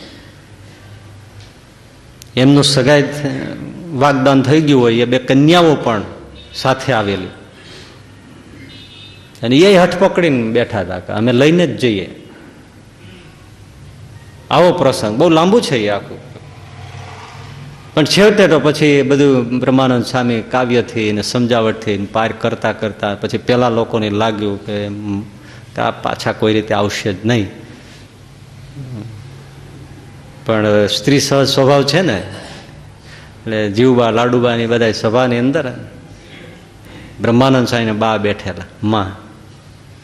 છેવટે પછી એમ થઈ ગયું કે ભલે રે એમ, કાર્ય તો ફાવી જ નહીં કોઈ, હજુ તો હાલતું નહોતું હા પાડતા, પણ ભલે રે એટલું કહેતા કહેતા પણ બ્રહ્માનંદ સ્વામીના માતુશ્રીને જીવબાના ખોળામાં માથું મૂકીને ધ્રુસકે ધ્રુસકે રડી પડ્યા કે હું હા તો પાડી દઉં છું, કારણ કે હવે મારો દીકરો ઘેર આવશે નહીં, અને હજુ તો ઓલું કહે છે પણ મને એક વાતનો જરા ખટકો રહે છે. એટલે જીવબાએ આશ્વાસન આપતા કીધું શું છે? મારા લાડુને મારા સિવાય માનો પ્રેમ કોણ આપશે? એને મેં જેમ લાલન પાલન કર્યું છે, મારો દીકરો પણ હેતાળ છે. ઘણા દીકરા બહુ સુખા હોય, બહુ સુખા હોય, દિલના શુષ્ક હોય. લાડુદાનજી એવા નહોતા, બહુ સંવેદનશીલ, બહુ હેતાળ પ્રકૃતિ. મારો દીકરો પણ હેતાળ છે, તો મારા દીકરાને મારા વગર માનો પ્રેમ કોણ આપશે? એમ કરી રડી પડ્યા. ત્યારે જીવુબાએ પછી મહારાજને કેવડાવ્યું કે મહારાજ, લાલુબા એક વાતે દુઃખી થાય છે, બસ ભલે અહીંયા રહે બ્રહ્માનંદ સ્વામી, એનું હવે કોઈ પેલું નથી, પણ કે મારા દીકરાને માનો પ્રેમ ખટકો રહેશે, મને રહેશે અને મારા લાડુ નહીં રહેશે. જતે દાડે એને હું સાંભળીશ, આ તમે લખી રાખો લાલુબા દેવી, કારણ કે મેં એવી રીતે એને લાડ લડાવ્યા છે. મારી વાત તમે કાને ધરો. મને તો મારો દીકરો સાંભળવાનો જ છે, હું તો એના વિયોગમાં જ મરી જવાની છું. હું બહુ લાંબુ જીવવાની નથી, એમણે અકરાર કર્યો. હું લાંબુ જીવવાની નથી, હું મારા દીકરાના વિયોગમાં પ્રાણ છોડી જ દેવાની છું. મને ક્યાંય આ સંસારમાં ગમવાનું નથી, પણ મારા દીકરાને પણ મેં આપેલો પ્રેમ છે યાદ આવશે, કારણ કે મારો માનો પ્રેમ એને કોણ આપશે? બસ એ જ ટાણે હવે મજાની વાત છે. ત્યારે સહજાનંદ સ્વામી સભા ઊભા થયા. માં, તમે હવે એ ભૂલી જાઓ, આજથી આ બ્રહ્માનંદની માં હું છું, આવ બ્રહ્માનંદ, એમ કહી મહારાજે ઊભા થઈને બથમાં ઘાલીને ભેટી પડ્યા. માથા પર હાથ ફેરવે. બ્રહ્માનંદ સાહેબ છાતી પર માથું ઢાળી દીધું, આંખમાં આંસુ આવી ગયા, બેયની આંખમાં. એ વખતે લાલુબા દેવી, શંભુદાના માતા પિતા બ્રહ્માનંદ સાહેબ, એ અને સાથે જે સંબંધીઓ આવ્યા હતા, યાદ રાખો, મહારાજ આ રીતે ભેટીને ઊભા છે, માથે હાથ ફેરવે છે ને એમ કે આજથી હું આ બ્રહ્માનંદની માં, આજથી હું લાડુદાનની માં. લાલુબા તમે ભૂલી જાઓ, તમારાથી અનેક ગણો પણ હું પ્રેમ માં બનીને આપીશ. એ જ વખતે શ્રીજી મહારાજમાં એમની સાથે આવેલા બધાને શ્રીજી મહારાજ પોતે માં જગદંબા રૂપે દર્શન થયા છે. હા, ત્યારે સાથે આવેલા સંબંધીઓ હતા, એ કઈ બોલી ઉઠ્યા, હવે માં રજા દઈ દો, હવે આમાં જરાય ખોટ નથી, હવે જરાય કચાશ નથી. આજ અમને જગદંબાના દર્શન થાય છે. એ મહારાજે દર્શન આપ્યું જગદંબા રૂપ, કે હું બ્રહ્માનંદને લાડ લડાવીશ. અને ભાઈ પછી ઇતિહાસ શાક પૂરે છે, શું લાલ લડાવ્યા છે બ્રહ્માનંદ સ્વામી. હે તો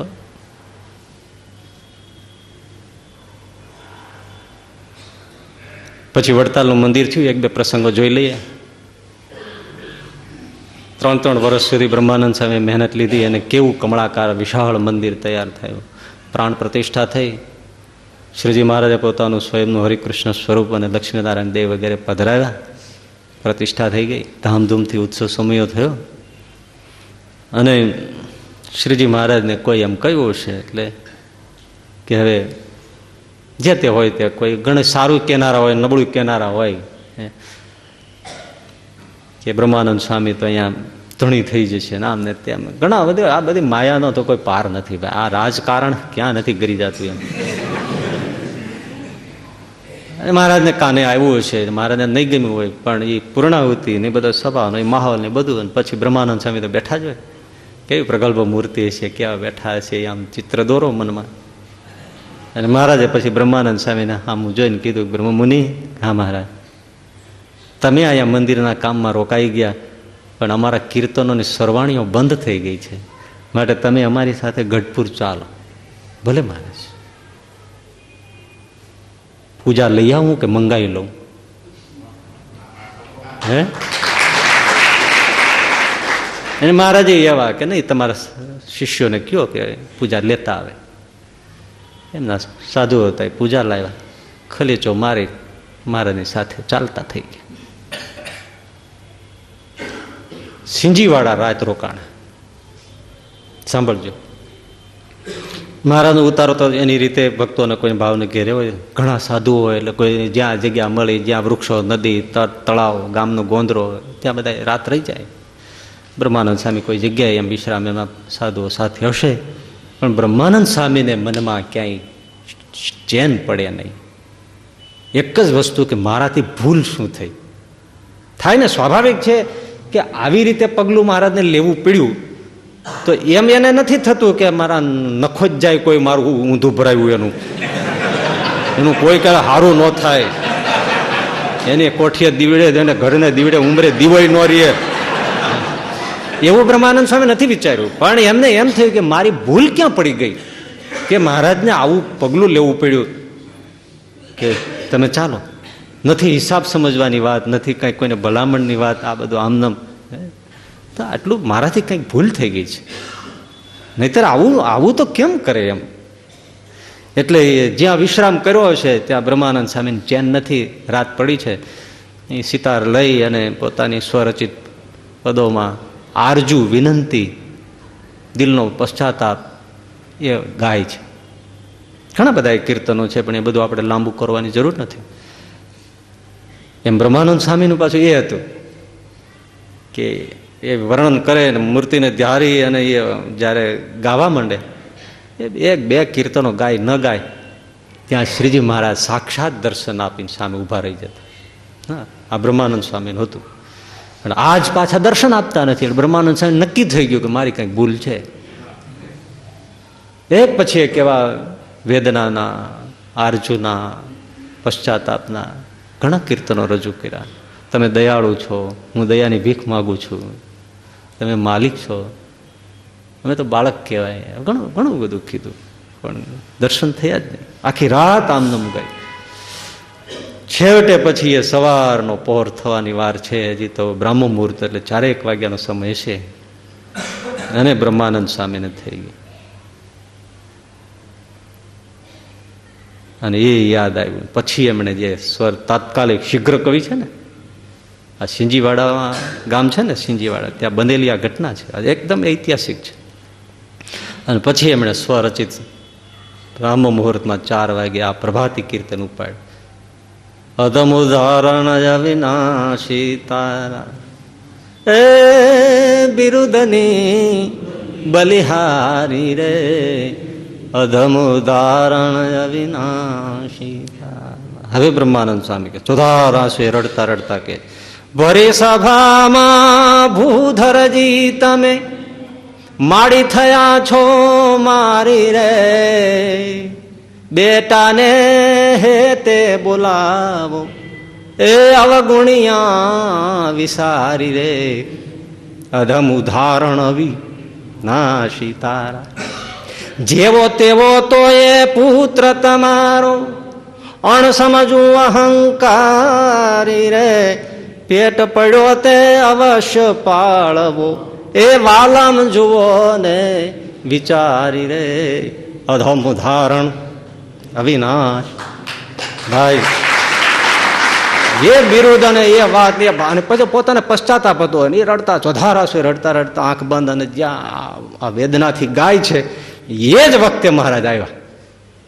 આવીને બાજુમાં બેસી ગયા, બ્રહ્માનંદ સ્વામીને બથમાં ગાલી, છાતીએ માથું ઉડાડી, પોતાના ખેસથી એમના આંસુ લૂજ. અરે દીકરા, અરે દીકરા, હા હું તારી માં છું, હું ક્યાં તારેથી છેટી ગયો? હા, આટલો કેમ અકળાશ? અકળાશ શબ્દ મોકલો, અકળાઈશ કેમ નહીં, આટલો બધો કેમ અકળાશ? હું તો તારી માં છું. બ્રહ્માનંદ સ્વામી લગભગ મૂર્છા અવસ્થામાં આવી ગયા. આટલું આ થયું ને એટલે એકદમ પેલા થઈ ગયા, અને મહારાજ પંપાડતા જાય છે. અને ત્યારે એમણે કીધું તું ઓછું લગાડમાં દીકરા, મારો બ્રહ્માનંદ કેટલો નિષ્પૃહ છે એ મારે બધાને બતાવવું હતું ને, એટલે મેં આ ચરિત્ર કર્યું છે. તારામાં કઈ દોષ નથી, પણ કોઈને એમ રંજ ન રહી જવો જોઈએ કે બ્રહ્માનંદ બંધાઈ ગયો. એટલે જ નિષ્કુળાનંદ સાહેબ ભક્ત ચિંતામણી લખ્યું છે, નિર્બંધની બંધનતા કાપી. નિર્બંધ જ છે, પણ ચરિત્ર મારે આ કરવું પડ્યું. મહારાજ ભેટા વહાલ આપ્યું, અને એ વખતે કારતક મહિનો હતો, એટલે એક શાલ મહારાજે ઓઢી હતી. એ શાલ લઈ અને બ્રહ્માનંદ સ્વામીને ઓઢાડી, અને મહારાજ પછી અદ્રશ્ય થઈ ગયા. પછી તો સ્વામી હળવા થઈ ગયા, સ્નાન પૂજાદિક આ બધું કર્યું, ગઢપુર આવ્યા, લક્ષ્મીવાડીમાં સભા થઈ. બીજું તો કોઈ જાણતું નથી ને આ ઘટનાને, બીજું તો કોઈ જાણતું નથી. લક્ષ્મીવાડીમાં સભા થઈ પછી ત્યારે મહારાજે નિત્યાનંદ સ્વામીને કીધું કે સ્વામી, આ બ્રહ્માનંદ સ્વામી છે ને, એમણે સિંજીવાડામાં બહુ સારા પ્રભાતી કીર્તનો બનાવ્યા છે. તો આપણે આજે અત્યારે સવારનો પોર છે તો પ્રભાતી સાંભળીએ.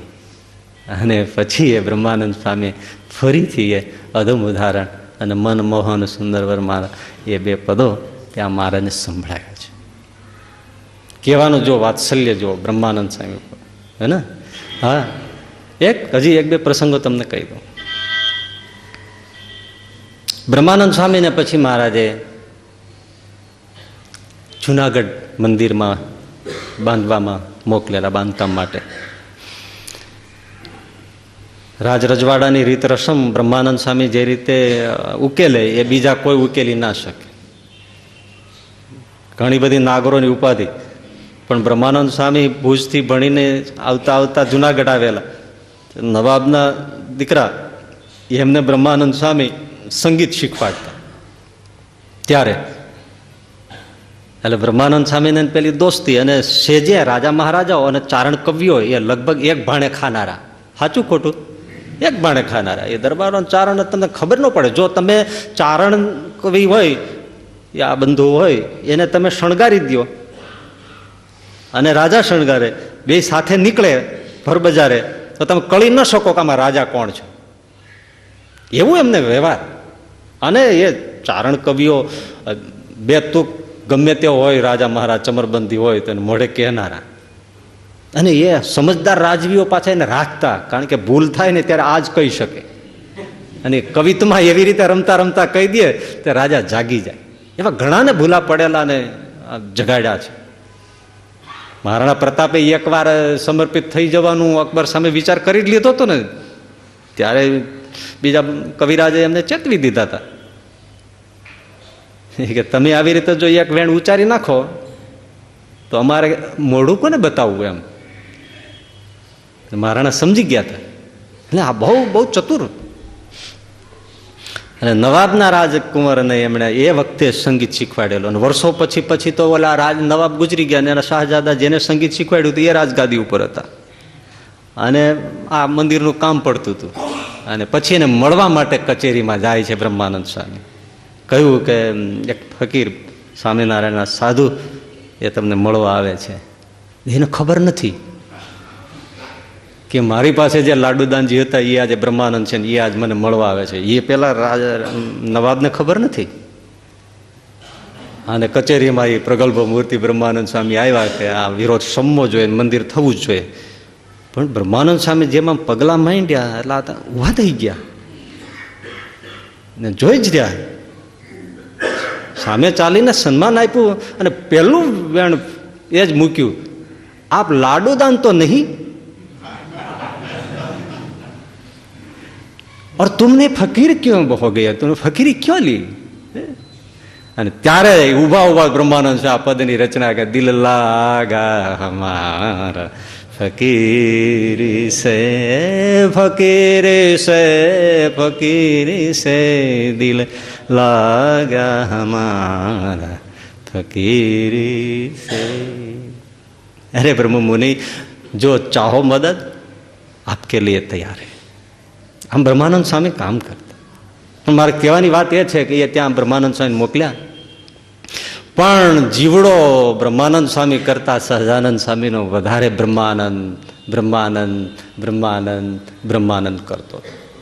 જો હકીકત તમને એક વાત કહી દઉં, આવા જે વાત્સલ્યની ભૂમિકા સુધી પહોંચી જનારા આવા જે ભક્તો છે ને, એ હકીકતમાં ભગવાનના ભક્તો હોતા જ નથી. પછી ગોપીઓ હોય, બ્રહ્માનંદ સ્વામી હોય, પ્રેમાનંદ સ્વામી હોય, ગુણાતીતાનંદ સ્વામી, આ બધા આજે છે ને, એ ભગવાનના ભક્તો હોતા જ નથી. ભગવાન એના ભક્ત હોય છે. ભગવાન જ એના ભક્તો હોય છે. આ એનું ભજન કરે એ તો એને બહુ નથી પેલું, પણ ભગવાન એનું ભજન કરે છે. હે બ્રહ્માનંદ, હે બ્રહ્માનંદ, હે બ્રહ્માનંદ, હે પ્રેમાનંદ, હે પ્રેમાનંદ, હે મુક્તાનંદ, હે મુક્તાનંદ. શ્વાસ એનો રૂવાડે રૂવાડીએ ચાલતો હોય. અને સાચી વાત છે આ. એટલે હોય બ્રહ્માનંદ સ્વામી જુનાગઢ, પણ રટે કોણ? સહજાનંદ સ્વામી રટે હે બ્રહ્માનંદ, હે બ્રહ્માનંદ, હે બ્રહ્માનંદ. એમાં બે સાધુઓને કોઈ કામકાજ પ્રસંગે જુનાગઢ જવાનું થયું. એટલે મહારાજ બપોરનો થાળ જમે, મોટી બા જમાડે, બ્રહ્મચારી હોય, અને બે સાધુએ આમ મહારાજને દંડવત કર્યા. એટલે મહારાજ કે શું છે સાધુરામ? એટલે કે મહારાજ જુનાગઢ જઈએ છીએ. હા હા હા હા. એટલે તરત થાળમાં ત્યારે વડા બનાવ્યા છે. અને મહારાજે તેલમાં દોરા દઈને જે બનાવતા એ પદ્ધતિ અત્યારે બનાવશે એવા નહીં. મહારાજ તરત જ આખો થપ્પો હતો ને લઈને પેલા સાધુને ચાદરમાં, લ્યો આ મારા બ્રહ્માનંદને જમાડજો. હંમેશા માને પેલા દીકરાની ભૂખની જ વાત હાથમાં આવે. સાચું ખોટું? હા, પેલું કૃષ્ણ ગમે એવા મોટા હોય, પણ માં યશોદા હોય કે માં દેવકી હોય, મારો દીકરો ભૂખ્યો નથી ને. અને તમે આ તમારા લોકમાં તમે જોજો. હો હા, તમે જો નાપાસ થાવ, ઓછા પર્સન્ટેજ આવે તો તમારા દોસ્તાર તરત મળે, તમે એમ કહો શું થયું, એટલે રિઝલ્ટ ડલ આવ્યું, તો મિત્ર તરત ટોણો મારે, મંડી જ પીડ્યો તો રાત નથી, મંડી જ પીડ્યો તો. આખરે શું થયું, શું કાઢી લીધું? હા, સાયન્સમાં જાઓ, સાયન્સમાં જાઓ, ડૉક્ટર થાવ, મોઢું છે. અને તમે ઘરે આવો એટલે તરત ભાઈ મળે, રિઝલ્ટ શું આવ્યું? નથી આવ્યું. ઓડો છો. અમારે અરે ખેતીમાં લાગી ગયો હોત તો આ બધાનું પાણી કર્યું, બાપના પૈસા જ બગાડે. અને બાપુજી ભેળા થાય, એ શું આવ્યું?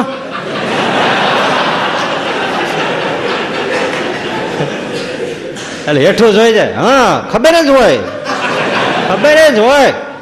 ટીવી માંથી ઊંચા આવો તઈ ને, હા તમારા બાપાના પેટ બાળી બાળીને આમ કર્યું તઈ આમ થયું ને. એ જ ટાણે માં સામે આવે તરત, બેટા તું જીમો? આ માં એ પરીક્ષાનું નહીં પૂછે, બીજા બધું પૂછે, પણ માં આવશે તરત કે તું જીમો, તું પેલા ખાઈ લે, તું જમી લે પેલા. છોકરું રિસાય ને તો માં પેલા શું કે, તું પેલા જમી લે પછી રિહા. આ માં તો એ જેવા પેલા સાધુ કીધું કે અમે જુનાગઢ જાય છે, એટલે મહારાજે વડાનો થપ્પો લઈ અને સીધો એમને આપ્યો, આ મારા બ્રહ્માનંદને તમે જમાડજો. એક એમાંથી વડું પછી પોતે ગળે ઉતર્યું નહીં, આ બ્રહ્માનંદને જમાડ. હજી મજાની વાત તો મારે તમને એક કેવી છે, એટલે મહારાજે કીધું કે વડા તો આપી દીધા, એટલે ઓલા સાધુ હતા એમને પછી જે પ્રસાદ હતો આપ્યો, એટલે જેના તરફથી થાળ હતો એ હરિભગત પછી મહારાજને પૂજા કરવા આવ્યા, એટલે મહારાજ ધોલિયા પર બેઠા છે, એટલે ચરણે ચંદન ચર્ચે, એમાં મહારાજે તળિયે ચંદન ચર્ચ્યું, બે તળિયે. અને પેલા ઓલા જે સાધુ જતા તેમાં જે વડીલ હતા ને, મહારાજ કે એ સાધુરામ તમે છાતી ખુલ્લી કરો. ખુશ થઈ ગયા ઓલા સાધુ, અને બે ચરણ મહારાજે ચંદનથી લથબથ કરી અને છાતી આમ સીધા છાપી દીધા. હે ચંદન આમ તમે કલ્પના કરો, આમ પેલા ધમરક જેવા ચંદનથી આખા ચંદનના આમ ચરણારવિંદ દેખાય છે ને, આમ છપાઈ ગયા. સાધુ તો ખુશ થઈ ગયા. હા, પણ મહારાજ તરત શું બોલ્યા, આમ નમ ચરણારવિંદ રાખી જુનાગઢ જાજો અને આ ચરણારવિંદ સહિત મારા બ્રહ્માનંદને તમે ભેટજો.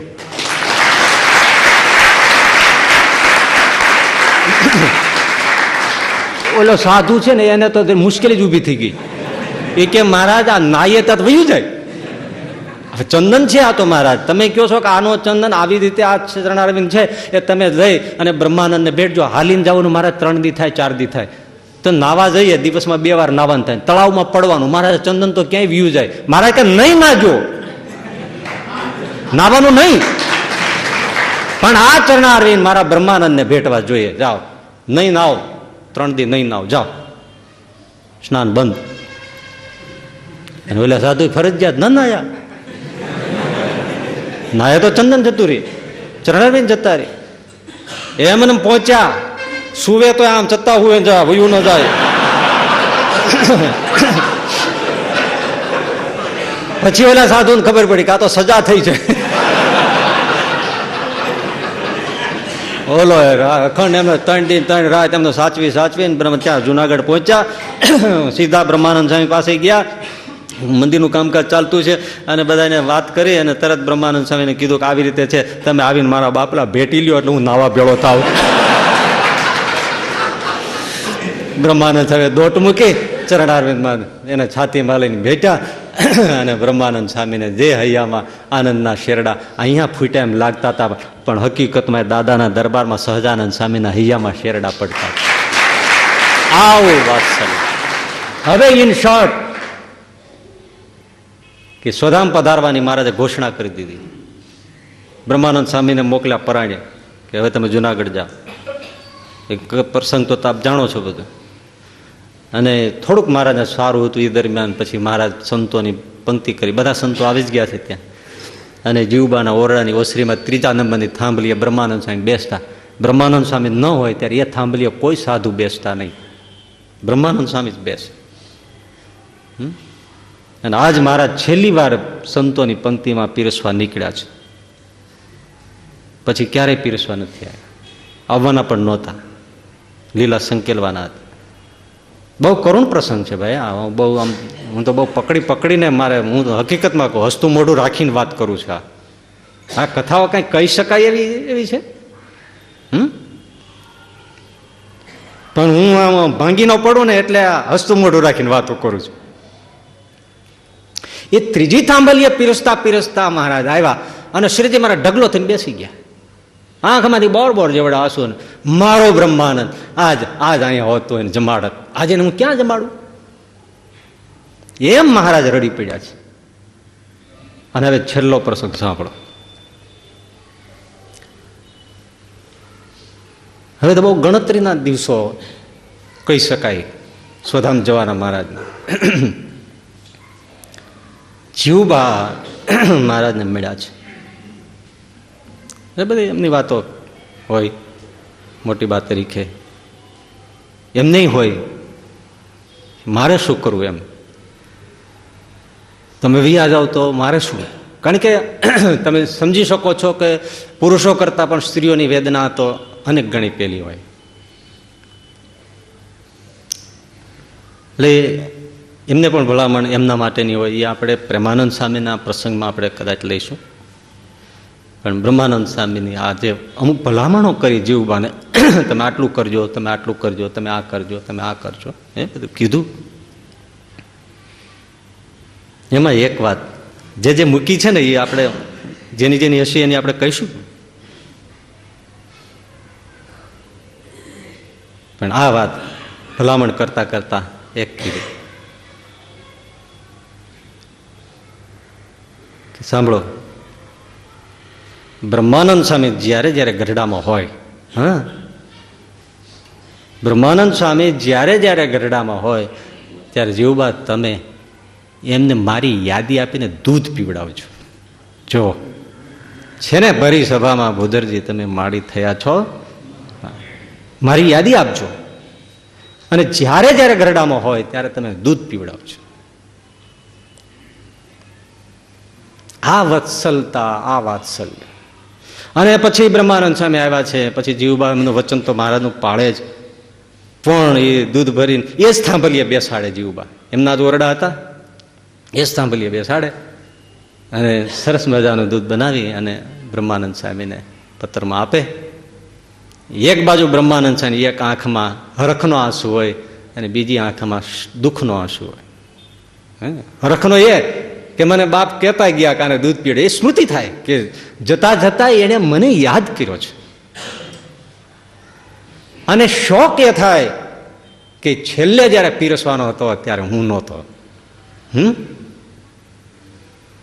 એટલે એને હર્ષ અને શોખ, જીવબા દૂધ પીવડાવતા આજીવન. એટલે 2 વર્ષ જ રહ્યા. તમે જુઓ ને વાત્સલ્યતા રસપરસ પ્રેમની શું કથાઓ કહેવાની.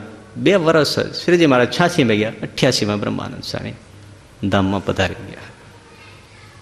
પણ એ મૂળી સ્મૃતિ ભવનને બધું બનાવ્યું હતું, એમાં આપણે જોયું હતું ત્યારે એ ચિત્રો હતા. હવે તો એકવાર ગયા પછી બંધ હતું બધું, પણ એમાં એ અષાઢનો મેઘ ચડ્યો છે અને વાદળીઓ છે, અને એની સામે જોઈને બ્રહ્માનંદ સ્વામી આમાં હાથ કરીને ઊભા છે અને આંખમાંથી આંસુઓ જાય છે. એ કવિની જે વીરની વેદના છે એ એમાં વ્યક્ત થાય છે. એમ લાગે જોતા કે હવે આ રે નહીં, અને ખરેખર એવી રીતે વયા ગયા. તો આ વાલા મને વશ કીધી વ્રજરાજ વાલમ તારા વાલ મારેલો. આગળની વાતો પછી લઈશું. સહજાનંદ સ્વામી મહારાજ.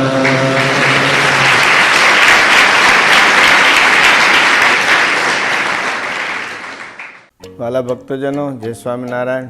ભજન, કથા વાર્તા, સત્સંગ આપણા જીવનનું અંગ છે. આપ સર્વે ગુરુકુલ પરિવારના યુટ્યુબ, ફેસબુક વગેરે માધ્યમોથી નિત્ય અમારી સાથે જોડાયેલા રહો છો. તો આ બધા ઉત્સવોને યુટ્યુબ ઉપર નિહાળો, શેર કરો, સબસ્ક્રાઈબ કરો, અને જે આપણી ગુરુકુલ પરિવારની યુટ્યુબ ચેનલ છે એને રેગ્યુલર અપડેટ માટે બેલ આઇકોન ઉપર ક્લિક કરો. આમ કરવાથી તમે સતત સારી પ્રવૃત્તિઓ સાથે દેવદર્શન માટે, ઉત્સવો માટે સતત જોડાયેલા રહેશો.